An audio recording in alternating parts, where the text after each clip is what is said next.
ശ്രീമദ് ഭാഗവതം നമ്മൾ 72ാമത്തെ ക്ലാസ്സായിട്ട് 4ാമത്തെ സ്കന്ധത്തിലെ 10ാമത്തെ അധ്യായമാണ് ഇന്ന് നോക്കുന്നത്. അത് ഉത്തമൻ്റെ മരണവും ധ്രുവൻ്റെ യക്ഷവംശധ്വംസന സംരംഭവുമാണ്. അപ്പോൾ ധ്രുവൻ തിരിച്ചെല്ലാം വന്ന് അവന് ഉന്നതമായ സ്ഥാനമെല്ലാം കിട്ടി. പിന്നെ അതുമായിട്ട് ബന്ധപ്പെട്ട കഥയൊന്ന് പൂർത്തീകരിക്കുകയാണ് ചെയ്യുന്നത്. അപ്പോൾ നമുക്ക് ആദ്യമായിട്ട് ഒന്നിലെന്താ പറയുന്നത്. അപ്പോൾ ഇവിടെ ധ്രുവൻ എന്ന് പറയുന്നത് പ്രപഞ്ചഘടനയായിട്ട് ബന്ധപ്പെട്ട ആ ഗ്രഹമാണ്. അപ്പം അതിന് കഥയിൽ വരുമ്പോൾ പുത്രിയായിട്ട് അതിൻ്റെ പരമ്പരയായിട്ട് പറയുന്നുണ്ട്. അതിൽ ധ്രുവൻ വിവാഹം കഴിച്ചത് ആര് പറയുകയാണ്? മൈത്രേയൻ പറയുകയാണ്. ധ്രുവൻ ശിശുമാരൻ എന്ന പ്രജാപതിയുടെ പുത്രിയായ ബ്രഹ്മിയെ എന്നവളെ വിവാഹം കഴിച്ചിട്ട് അതിൽ 2 പുത്രന്മാർ, കൽപ്പനും വത്സരനും. അപ്പം ആ ഒരു ഗ്രഹത്തിൻ്റെ പരമ്പര എങ്ങനെ അതുമായിട്ട് ബന്ധപ്പെട്ടത് പറഞ്ഞു പോകാനാണ് ഇത് പോകുന്നത്. അപ്പം നമ്മൾ ഇത് രണ്ടിനെയെല്ലാം അതുമായിട്ട് ബന്ധപ്പെട്ട സ്വഭാവ ബലങ്ങളായിട്ട് കാണണം. അല്ലെങ്കിൽ അതിൻ്റെ ഉപഗ്രഹങ്ങളായിട്ട് വേണമെങ്കിൽ ചിന്തിക്കാവുന്നതാണ്. കാരണം ധ്രുവൻ്റെ ഉപഗ്രഹം അതെല്ലാം പ്രപഞ്ചഘടനയായിട്ട് ബന്ധപ്പെട്ടതാണ്. അപ്പോൾ ഇവിടെ 2 പുത്രന്മാരുണ്ടായെന്ന് പറയുമ്പോൾ 2 തരത്തിലാണ് അതിനെ കാണേണ്ടത്. അപ്പോൾ ഇവരിലൂടെ ഒരു വംശപരമ്പര പറയും. അവിടുത്തെ കാര്യങ്ങൾ അത് ഭൂമിയായിട്ട് ബന്ധപ്പെട്ടതല്ല. ധ്രുവൻ നമ്മളെ സ്വാധീനിക്കുന്നുണ്ട്. അവരെ പുത്രന്മാരുടെ സ്വാധീനം വളരെ നെഗ്ലിജിബിളായിരിക്കും ഭൂമിയിൽ അനുഭവപ്പെടുന്നത്. ഇനി 2 ഇതേപോലെ തന്നെ ധ്രുവനും മറ്റൊരു വായുദേവന്റെ മകളായ ഇളയെന്നവളിൽ മറ്റൊരു ഭാര്യയിൽ ഉത്കലൻ എന്ന ഒരു പുത്രനും മറ്റൊരു കന്യാരത്നവും ഉണ്ടായി എന്ന് പറയുകയാണ്. അതിൻ്റെ പരമ്പരകളാണ് പ്രപഞ്ചഘടനയിലൊരു ഭാഗമാണ്. അതിൻ്റെ പരമ്പരകളിലേക്കാണ് ആ കഥ പോകുന്നത്. അല്ലാതെ നമ്മളെ പരമ്പര എന്ന് പറയുമ്പോൾ ഭൂമിയായിട്ട് ബന്ധപ്പെട്ടതാണ്. ഇത് ധ്രുവനുമായിട്ട് ബന്ധപ്പെട്ടതാണ്, പ്രപഞ്ചഘടനയായിട്ട് ബന്ധപ്പെട്ടതാണ്. ഇനി 3 ഇപ്പം ധ്രുവൻ എന്നത് പുറത്തുള്ള ആ ധ്രുവ നക്ഷത്രമായിട്ട് കാണുമ്പോൾ നമ്മുടെ സൗരയൂഥ സിസ്റ്റത്തിൽ അതിന് നിൽക്കാൻ പറ്റിയിട്ടില്ല. അതാണ് മടിയിലിരിക്കാൻ പറ്റിയിട്ടില്ല എന്നാണ് പറഞ്ഞത്. അപ്പോൾ അതിലിരിക്കാൻ പറ്റിയ പുത്രൻ ഉത്തമനാണ്. അപ്പം ഉത്തമൻ്റെ ലൂട്ട് ഒരു പരമ്പര വരുന്നില്ല. അതുകൊണ്ട് ഉത്തമന് വേട്ടയാടാൻ പോയപ്പോൾ ഹിമവൽ പർവ്വതത്തിൽ വെച്ച്, അപ്പം അത് ഭൂമിയായിട്ടുള്ള ബന്ധിപ്പിച്ചുകൊണ്ടാണ് ഈ കാര്യം പറയുന്നത്. മറ്റേത് വേറൊരു പരമ്പരയാണ്. ഇത് ഹിമവൽ പർവ്വതത്തിൽ വെച്ച് വേട്ടയാടാൻ പോയപ്പോൾ അവിടെ വെച്ച് ഒരു യക്ഷനാൽ വധിക്കപ്പെട്ടു എന്ന് പറയുകയാണ്. അപ്പം അങ്ങനെയുള്ളൊരു ഗ്രഹം പണ്ട് നഷ്ടപ്പെട്ടു പോയിട്ടുണ്ട്. സൗരയൂഥ സിസ്റ്റത്തിൽ ഉള്ളത് തന്നെ പലതുമല്ല നഷ്ടപ്പെട്ടു പോയി. ആ കൂട്ടത്തിൽ അതിനെ കണക്കാക്കിയാൽ മതി.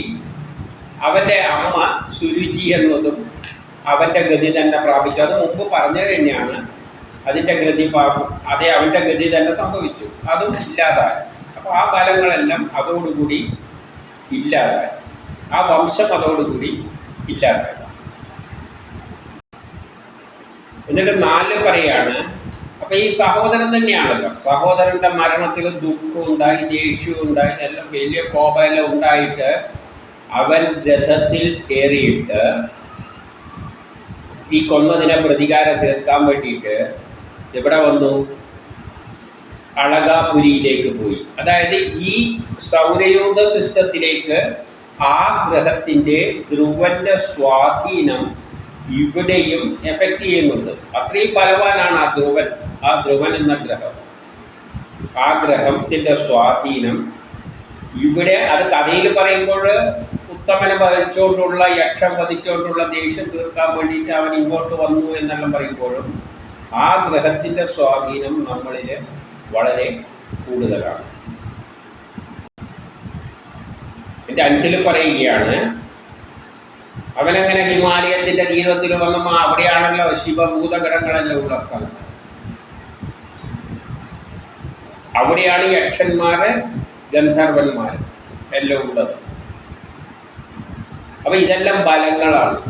ഏറ്റവും ഉയർന്ന സ്ഥലങ്ങളിൽ ഉള്ള ഗ്രഹങ്ങളുടെ ബലം ഏറ്റവും കൂടുതൽ ഏൽക്കുന്നത് എവിടെയെല്ലാം? ഹിമാലയ പർവ്വതത്തിലെല്ലാം, അതിൻ്റെ സ്ഥലങ്ങളിലായിരിക്കും അത്തരം ബലങ്ങളെല്ലാം.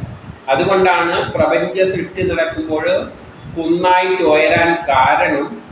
ഇത്തരം ആ സൃഷ്ടി സമയത്ത് പല ഗ്രഹങ്ങളുടെയും ബലം നെറ്റ് എഫക്റ്റ് ചില സ്ഥലങ്ങളിൽ കേന്ദ്രീകരിക്കുമ്പോൾ അവിടുത്തെ ആകർഷണം കൊണ്ടുപോയും. അതായത് ധ്രുവന്റെ സ്വാധീനം കൊണ്ട് തന്നെയാണ് ഹിമാലയ പർവ്വതത്തിൽ ഈ ഉയർച്ചയെല്ലാം ഉണ്ടായിട്ടുള്ളതിൽ അതും സ്വാധീനിച്ചിട്ടുണ്ട് എന്ന് ചിന്തിക്കണം. മറ്റ് മരുത്തുക്കളും ഗ്രഹങ്ങളുടെ സ്വാധീനം, ഇപ്പം ബുധ ശുക്ര മുതലായ ഗ്രഹങ്ങളുടെയും സൂര്യൻ്റെയും ആ സമയത്തുള്ള പ്രത്യേക സമയത്തെ ഉണ്ടാകുന്ന സൃഷ്ടി നടക്കുമ്പോഴുള്ള ആ ബലം കൊണ്ടാണ് ഹിമാലയ പർവ്വതന്മാരെല്ലാം ചില സ്ഥലങ്ങളിൽ ഉയർന്നു കിടക്കുന്നതും എല്ലാം. നമ്മളിപ്പോൾ ഉണ്ണിയപ്പം ചൊന്നു ചില ഭാഗത്ത് പൊതുന്നതിന് എന്തുണ്ടാകും? അതിൻ്റേതായ ചില കാരണങ്ങൾ ഉണ്ടാകാം. ആ തരത്തിൽ ഇവിടെ ധ്രുവന്റെ സ്വാധീനവും ഉണ്ടായിട്ടുണ്ട്. അപ്പോൾ അവൻ അവിടെയാണ് എത്തിയത്. അപ്പോൾ ഇവിടെ പറയുന്നത് എന്താണെന്ന് വെച്ചാൽ, ആർക്കെന്താ പറയുന്നതെന്ന് വെച്ചാൽ, ആ ധ്രുവം അങ്ങനെ ഭയങ്കരനായ രാജാവ് ഇങ്ങോട്ട് വന്നപ്പോൾ ആ സ്ഥലത്തുള്ള ഹിമാലയത്തിൻ്റെ ദേശത്തുള്ള സ്ഥലത്തുള്ള ഭയങ്കരം ശംഖുരിയെല്ലാം മുറക്കിക്കൊണ്ടാണ് വന്നത്. ഭയാനകമായ ശബ്ദമെല്ലാം ശംഖ് മുറക്കിക്കൊണ്ടാണ് അവൻ വന്നത്. അതായത് അത്രയും വലിയ സൃഷ്ടി സമയത്ത് ധ്രുവന്റെ സ്വാധീനം ഭൂമിയിൽ അത്രയും ഉണ്ടായിട്ടുണ്ട്. അതുകൊണ്ട് അവിടുത്തെ ഫലങ്ങളെല്ലാം പലതരത്തിലുള്ള ഫലങ്ങൾ ചേഞ്ച് ചെയ്യാന്ന് പറഞ്ഞാൽ യക്ഷ സ്ത്രീകളെല്ലാം ഞെട്ടിവിറച്ചു എന്നാണ് പറയുന്നത്. അപ്പം ഇതെല്ലാം പലതരം ആ സമയത്ത് അത്രയും ഫലങ്ങളെല്ലാം കോൺസെൻട്രേഷൻ എവിടെ ഉണ്ടായിട്ടുണ്ട്? ഹിമാലയത്തിൻ്റെ എല്ലാം ചുറ്റുവട്ടത്തുണ്ടായിട്ടുണ്ട്. അതുകൊണ്ട് തന്നെയാണ് ഹിമാലയമായിട്ട് ഉയർന്ന് നിൽക്കുന്നത്. അപ്പോൾ 7 പറയുകയാണ്, അങ്ങനെ ധ്രുവന്റെ സ്വാധീനം, ധ്രുവൻ അവിടെ വന്നപ്പോൾ ഇവിടെയുള്ള യക്ഷയോദ്ധാക്കളെല്ലാം അവരുടെ ഗ്രഹങ്ങളിൽ നിന്ന്, വീടുകളിൽ നിന്നെല്ലാം പുറത്തേക്ക് വന്നിട്ട് ഇവരെ ധീരമായിട്ട് നേരിട്ടു എന്ന് പറയുകയാണ്. അപ്പോൾ ഈ സൃഷ്ടി സമയത്ത് മറ്റുള്ള ഗ്രഹങ്ങളെല്ലാം, ഒരു ഭൂമി ഉണ്ടാകുമ്പോൾ അതിൻ്റെ ഷേപ്പെല്ലാം തീരുമാനിക്കുന്നത് എന്താണ്? ആ ഉണ്ടാകുന്ന സമയത്ത് മറ്റുള്ള സ്വാധീനങ്ങളെല്ലാമാണ്. നമ്മളിപ്പോൾ ഒരു ഉണ്ണിയുണ്ട അപ്പം ഉണ്ടാക്കുമ്പോൾ ആ ഉണ്ടാക്കുന്ന സമയത്തുള്ള സ്വാധീനമാണ് അതിൻ്റെ ഷേപ്പിൽ ഉണ്ടാക്കുന്നത്. നമുക്കറിയാലോ, എപ്പോഴും ഒഴിക്കുമ്പോൾ അവസാനം അതെല്ലാം കട്ടയാവും. അവസാനം ഒഴിച്ചിട്ട് കുറച്ച് കുറ്റിക്കുമല്ല, അപ്പോൾ അവിടെ എന്താവും? കുറച്ച് ഭാഗം പൊങ്ങിക്കിടക്കും. അപ്പോൾ ആ സൃഷ്ടി സമയത്തുള്ള പ്രത്യേകത കൊണ്ടാണ്. ഈ ധ്രുവ നക്ഷത്രത്തിൻ്റെ സ്വാധീനം എല്ലാം കൊണ്ടും മറ്റുള്ള ഗ്രഹങ്ങളുടെ എല്ലാം കൊണ്ടാണ് അവിടെ ഒരു വലിയ ബലങ്ങളുടെ കോൺസെൻട്രേഷൻ. അതാണ് ഈ യക്ഷന്മാർ ഏറ്റുമുട്ടാൻ വേണ്ടിയിട്ട് വന്നു എന്ന് പറയുന്നത്, യക്ഷന്മാരുടെ യുവാക്കളെന്ന്. അപ്പോൾ 8 എന്താ പറയുന്നതെന്ന് വെച്ചാൽ, ധ്രുവൻ എന്ന വീരൻ എന്ത് ചെയ്തു? അവർ ഓരോരുത്തരും വരുമ്പോൾ ഓരോരുത്തർക്ക് 3 ശരം എന്ന നിലയിൽ അവർക്ക് നേരെ പ്രയോഗിച്ചു എന്നാണ് പറയുന്നത്. 3 ശരം പ്രയോഗിക്കുന്ന 3 ഇരട്ടി ബലം ഓരോരുത്തരുടെ നേരെയും അവിടെ പ്രയോഗിച്ചു. ആര്? ധ്രുവൻ. അപ്പം അത്രയും ഫലം അതിൻ്റെ ധ്രുവൻ്റെ സ്വാധീനം ആ സമയത്ത് ഭൂമിയിൽ ഉണ്ടായിട്ടുണ്ട്.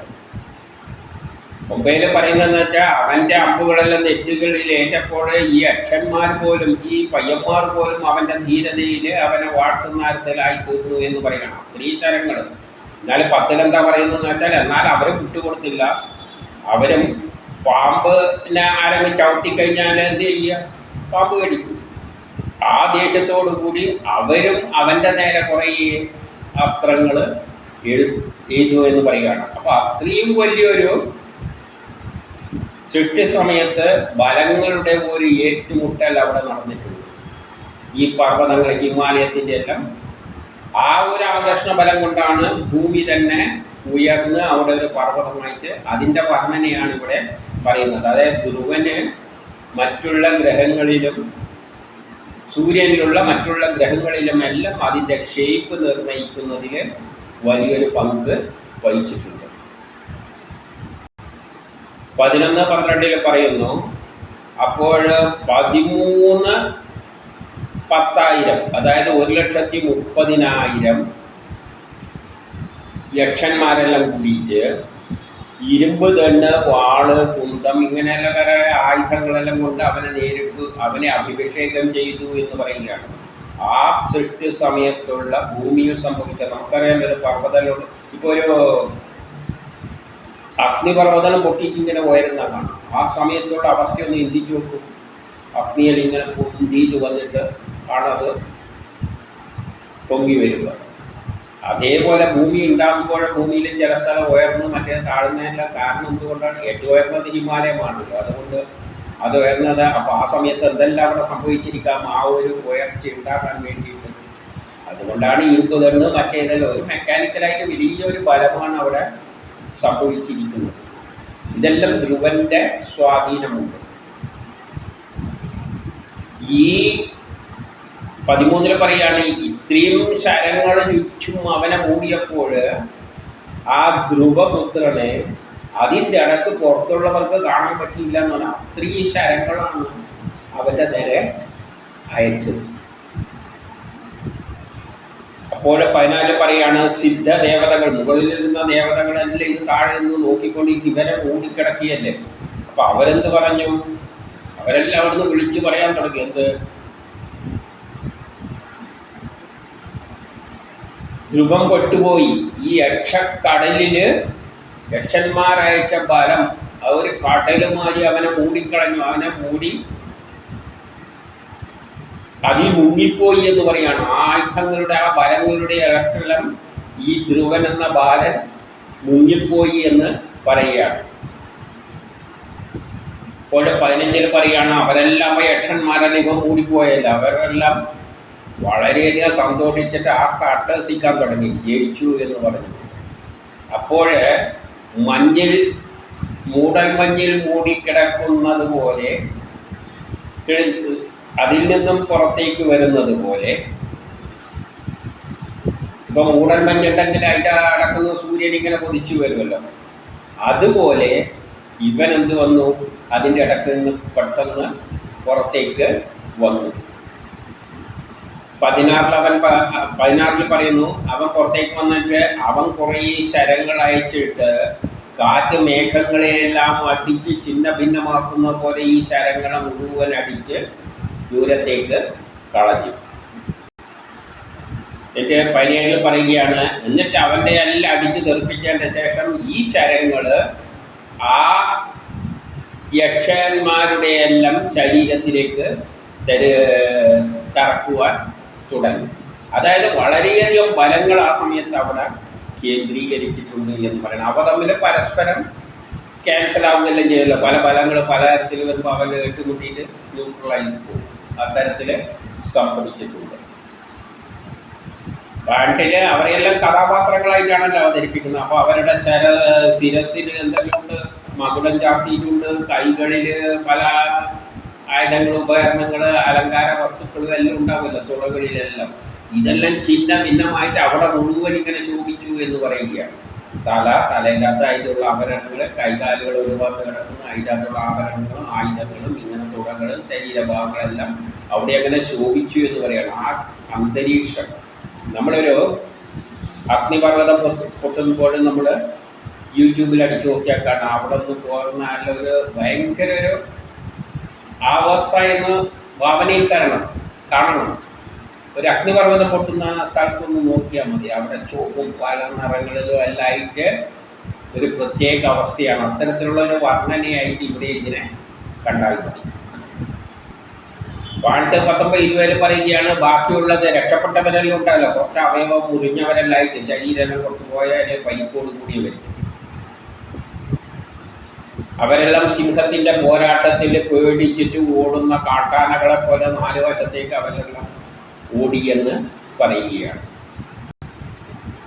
അങ്ങനെ 21 പറയുകയാണ്, അങ്ങനെ ആ മനുകുലത്തിൽ ജനിച്ച ധ്രുവൻ എല്ലാവരെയും അമ്പയത്തിട്ടെല്ലാം ഓടിപ്പോയല്ലോ. നോക്കിയപ്പോൾ ചുറ്റും നോക്കിയപ്പോൾ ആരുമില്ല. അവനപ്പം ആ നഗരത്തിൽ കയറി എല്ലാം കാണണം എന്നുള്ളൊരാഗ്രഹം ഉണ്ടെങ്കിലും അവൻ അങ്ങനെ അവിടെ നിന്നു, അതിനൊന്നും ശ്രമിച്ചില്ല. കാരണം അവൻ്റെ മനസ്സിന് ഇപ്പോൾ എന്താണ് ഇനി എന്താണെന്നുള്ളതൊന്നും സാധാരണ ജനത്തിന് മനസ്സിലാക്കാൻ പറ്റില്ല. അതുകൊണ്ട് അവനങ്ങനെ അവിടെ നിന്നു, അവരെല്ലാം ഓടിപ്പോയ ആ സ്ഥലത്ത് അവൻ നിന്നു. ഇപ്പം 22 അവൻ പറഞ്ഞ എന്താണ്, ആ സാരഥിയോട് പറഞ്ഞെന്താണ്, മായാവികൾ എങ്ങനെയാണ് ഇനി പ്രതികരിക്കുക എന്ന് നമുക്കറിയാൻ പറ്റൂല. അതുകൊണ്ട് പെട്ടെന്നായിട്ട് അത് കയറണ്ട, സാരഥിയോട് പറഞ്ഞു. കാരണം ഇവരെല്ലാം മായാവികളാണ്, ബലങ്ങളാണ്, മറഞ്ഞു പോകുന്നതാണ്. അതുകൊണ്ടാണ്, വ്യക്തികളല്ല, ബലങ്ങളാണ്. അവരെല്ലാം ഓടിപ്പോയ എന്തിനാണെന്ന് ഇവൻ അറിയാൻ പറ്റില്ലല്ലോ. സാരഥിയോട് പറഞ്ഞു എന്തുകൊണ്ടാണെന്ന്. അതുകൊണ്ടാണ് അവൻ അങ്ങനെ അകത്ത് കിടക്കാതെ നിന്നു. അവരിൽ ഓടിപ്പോയി, പക്ഷേ എങ്ങോട്ടാ പോയതൊന്നുമില്ല, എല്ലാം അപ്രത്യക്ഷമായി. ഇപ്പോൾ പറഞ്ഞ് അവിടെ നിൽക്കാം, അങ്ങോട്ട് കടന്നില്ല. ഇത്രയും പറഞ്ഞപ്പോൾ അവനൊരു വലിയ ശബ്ദം അവിടെ കേട്ടു. കടൽ ആർത്തി അരമ്പി വരുന്നത് പോലെ ഉള്ള ശബ്ദവും കാറ്റിൽ പൊടിപടലങ്ങളെല്ലാം മൂടിക്കിടക്കുന്ന തരത്തിലുള്ള ഒരു ശബ്ദം വരുന്നത് അവൻ കണ്ടു. അപ്പോൾ കാറ്റിൽ ഇങ്ങനെ പൊടിയടിച്ച് വരുന്നതെല്ലാം അവൻ കാണുന്നത്. വലിയൊരു ശബ്ദവും വരുന്നുണ്ട്, വലിയ മിന്നൽ പിണറൽ വരികയാണ്, ഇടി ശബ്ദം കേൾക്കുകയാണ്. അങ്ങനെ ഇടിയും മിന്നലും എല്ലാം ആയിട്ടുള്ള ഒരന്തരീക്ഷം. എന്നിട്ട് മഴക്കാർ മുഴുവൻ വന്നു നിറഞ്ഞു. അപ്പോൾ ഒരു മഴയെല്ലാ സമയത്ത് അവിടെ ഇടിമിന്നലും എല്ലാം അന്തരീക്ഷത്തിലുണ്ടാവുകയാണ്. അങ്ങനെയുള്ളൊരു ഭീകര അവസ്ഥയായിരുന്നു ആ സൃഷ്ടി സമയത്ത് ഭൂമിയിൽ സംഭവിച്ചത്. അപ്പോൾ പറയുകയാണ്, ആകാശത്തിൽ നിന്ന് എന്താ വീണെന്ന് വെച്ചാൽ മഴയല്ലേ പെയ്യേണ്ടത്. ഇടിയും മിന്നലും എല്ലാം കാണുമ്പോൾ മഴയല്ല വന്നത്, ചോരയും ചലവും മൂത്രവും ശരീര അവയവങ്ങളും എല്ലാം വന്ന് വീണെന്ന് പറയുകയാണ്. ചോര, രക്തം. അത് നമ്മൾ അഗ്നിപർവ്വതം പൊട്ടുന്ന ആ സമയത്ത് നമ്മളൊന്ന് ശ്രദ്ധിച്ചാണ്. അത് ടി വിയിൽ കാണാം, ശ്രദ്ധിക്കും. അതിന് ഇവിടെ പൊട്ടുന്നില്ല, ടി വിയിൽ നോക്കിക്കഴിഞ്ഞാൽ നമുക്ക് കാണാം. ആ ഒരു അന്തരീക്ഷത്തിൻ്റെ ആ പുക, ഇരുണ്ട് എല്ലാമായിട്ട് വരുന്ന. അപ്പോൾ ആ തരത്തിൽ രക്തവും പലതായിട്ടെല്ലാണ്, രക്തവും ചലവും മൂത്രവും എല്ലായിട്ട് ഉള്ള ഒരു വല്ലാത്ത അവസ്ഥയിലാണ് അന്തരീക്ഷത്തിൽ. എല്ലാം കൈകളെല്ലാം അവയവങ്ങളെല്ലാം വീഴുന്ന മാതിരി കഥയിൽ ചിത്രീകരിക്കുകയാണ്. അങ്ങനെ ഒരു ഭീകരമായ അവസ്ഥയാണ് അവൻ ദർശിച്ചത്. പിന്നെ അവൻ 25 പറയുന്ന എന്താണെന്ന് വെച്ചാൽ, അവൻ അവിടെ വലിയൊരു പർവ്വതം ഉയർന്നു വരുന്നതുമായിരിക്കണം. ഒരു വലിയൊരു പർവ്വതം അവിടെ ഉയർന്നു വരുന്നു. അവിടെ മറ്റുള്ള സാധനങ്ങളെല്ലാം ഇവിടെ വന്നിട്ട് ഭൂമിയിൽ പതിക്കുകയാണ് ആ പർവ്വതത്തിൽ. ഇപ്പം യഥാർത്ഥത്തിൽ ഒരു പർവ്വതമാണ് അവിടെ ഉണ്ടായിരിക്കുന്നത്. ആ ഹിമവാന്റെ തടത്തിൽ അത്രയും വലിയൊരു പർവ്വതം ഉണ്ടായത് ഈ ധ്രുവൻ്റെ സൃഷ്ടി സമയത്തുള്ള ധ്രുവഗ്രഹത്തിൻ്റെ ആകർഷണം കൊണ്ടാണ്. ആ സമയത്ത് സൃഷ്ടി സമയത്തുള്ള ആ ആകർഷണ ഫലങ്ങളെല്ലാം കോൺസെൻട്രേറ്റ് ചെയ്തപ്പോഴാണ് ഇങ്ങനെയെല്ലാം ഭൂമിയിൽ നിന്ന് പൊട്ടിത്തെറികളെല്ലാം ഉണ്ടായിട്ട് വലിയൊരു ഹിമവാനം മാതിരിയുള്ള ഇവിടെ പർവ്വതം തന്നെ പറയാണ്. ആ സ്ഥലത്ത് തന്നെയാണല്ലോ പറഞ്ഞിരിക്കുന്നത്. അപ്പം അങ്ങനെ ഒരു വലിയ പർവ്വതം അവിടെ രൂപം കൊണ്ടു. 26 പറയാണ്, ഇടിവാള് വീശുന്ന മാതിരി പാമ്പുകൾ എന്ന് പറഞ്ഞാൽ ഊർജ്ജങ്ങൾ, പലതരം ഊർജ്ജങ്ങൾ അവിടെ നിന്ന്, ലാവകളെല്ലാം പുറത്തു വരുമല്ലോ. എന്തെല്ലാം അവിടെ നിന്ന് പുറത്തു വരുന്നതെന്ന് ചിന്തിക്കാൻ പറ്റും. അത്രയും വലിയ താപമാണ് പുറത്തേക്ക് വരുന്നത്. പാമ്പ് എന്ന് പറയുമ്പം ഊർജം, അഗ്നി. ഇവിടെ തന്നെ എന്താ പറയുന്നത്, കോപത്താൽ അഗ്നിയെ കണ്ണുകളാൽ എല്ലാം സ്വീകരിക്കുന്നത് പോലെ. അപ്പം അത്രയും ഊർജം. അവിടെ നിന്ന് പാമ്പുകളെ കണക്ക് ഈ വാളുകളുടെ തിളക്കം പോലെ, ഇടിവാളിൻ്റെ, അതായത് മിന്നലിൻ്റെ ആ പ്രഭയോട് കൂടിയിട്ട് അഗ്നി ഊർജം, പാമ്പ് എന്ന് പറയുമ്പോൾ അഗ്നി ഊർജം, അഗ്നിയെല്ലാം ആഗീരണം ചെയ്തുകൊണ്ട് പുറത്തേക്ക് വരാൻ തുടങ്ങി.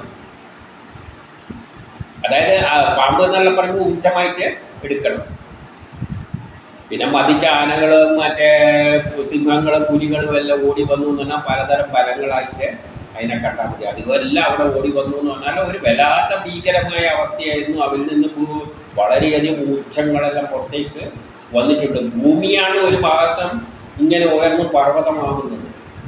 അപ്പോൾ അഗ്നിപർവ്വതം ഉണ്ടാകുന്നതിനെപ്പറ്റി, അഗ്നിപർവ്വതം എന്ന് പറഞ്ഞാൽ കുറച്ചൊരു ചെറിയ ഉണ്ടാകുന്ന പർവ്വതമല്ല, ഇത് ഹിമാലയം ഉണ്ടായ ആ ഒരു അവസ്ഥയാണ്. ആ സമയത്ത് അപ്പോൾ എന്തെല്ലാം പൊട്ടിയിട്ട് ഇങ്ങനെ വന്നിട്ടുണ്ടാവും നമുക്ക് ചിന്തകൾക്കും അപ്പുറമാണ്. അതുകൊണ്ടാണ് ഭൂമി ഇങ്ങനെ ആയിപ്പോയത്. ഒരു പർവ്വത രൂപത്തിൽ പൊങ്ങി വന്നത് ഈ ധ്രുവഗ്രഹത്തിൻ്റെ ആകർഷണ ബലം കൊണ്ടാണ് ആ സൃഷ്ടി സമയത്ത്. ഇപ്പം എന്താ പറയുന്നത്, തിരമാലകൾ പോലെ ഉണ്ടായി. അഗ്നിപർവ്വതത്തിൽ ലാവകൾ ഒഴിക്കുന്നുണ്ടില്ല. അപ്പം തിരമാലകൾ കൂടെ പോലെ ജലമെല്ലാം ആർത്തിരമ്പി, ഏതുപോലെ പ്രളയ സമയത്ത് ഭൂമിയെ മൂടുന്നത് പോലെ. അപ്പം സമുദ്രം കണക്കെ അതെല്ലാം ഇങ്ങനെ ഭൂമിയിലൂടെ മൂടിക്കൊണ്ട് ഒഴുകാൻ തുടങ്ങി എന്നാണ് പറയുന്നത്.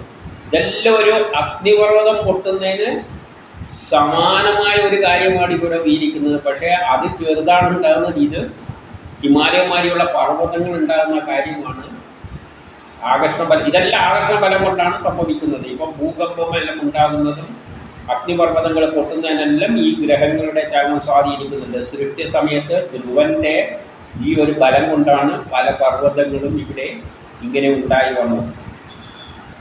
ഭൂമിയിലെല്ലാം ജലമൊഴുകി എന്നാണ് പറയുന്നത്. അപ്പം നദികളും എല്ലാം ആ സമയത്താണ് ഉത്ഭവിച്ച് വന്നത്. ഇതിൻ്റെ പിന്നിൽ 28 പറയുന്നു, ഇതിൻ്റെ പിന്നിൽ എന്തെല്ലാം പ്രവർത്തിച്ചിട്ടുണ്ട്? ഈ യക്ഷന്മാരെല്ലാം പ്രവർത്തിച്ചിട്ടുണ്ട്.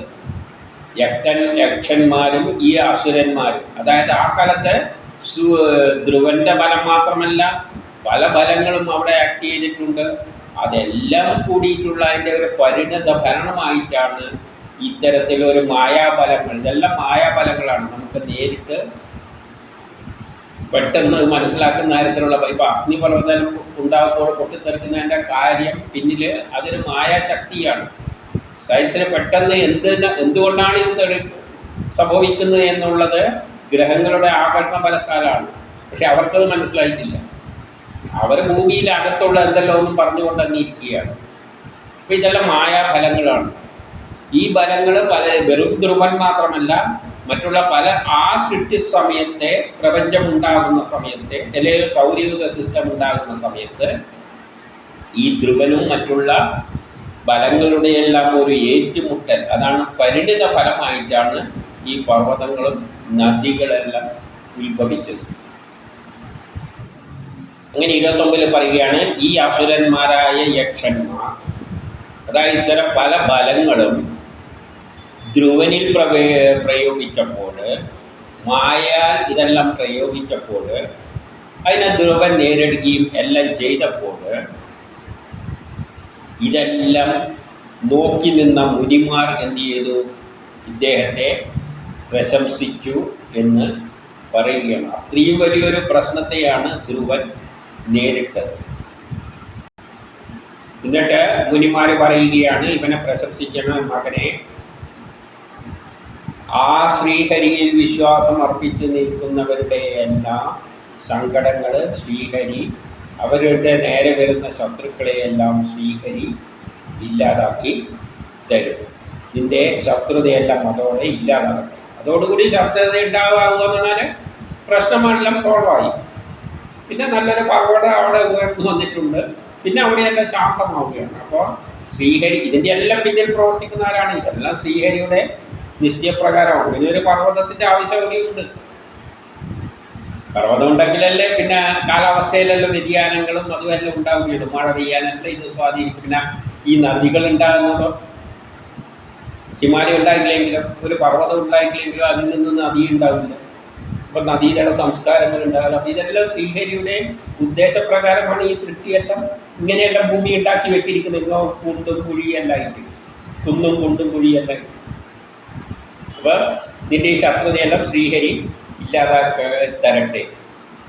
എന്നിട്ട് മുനിമാർ പറയുകയാണ്, ആ ശ്രീഹരിയെ ആശ്രയിച്ചിട്ടാണ് എല്ലാവരുടെയും പ്രയാസങ്ങളെ അവർ അനായാസേന മറികടക്കുന്നത്. അങ്ങനെ വലിയൊരു പ്രശ്നത്തെ ധ്രുവൻ മറികടക്കും. ഇനി അടുത്ത അധ്യായത്തിൽ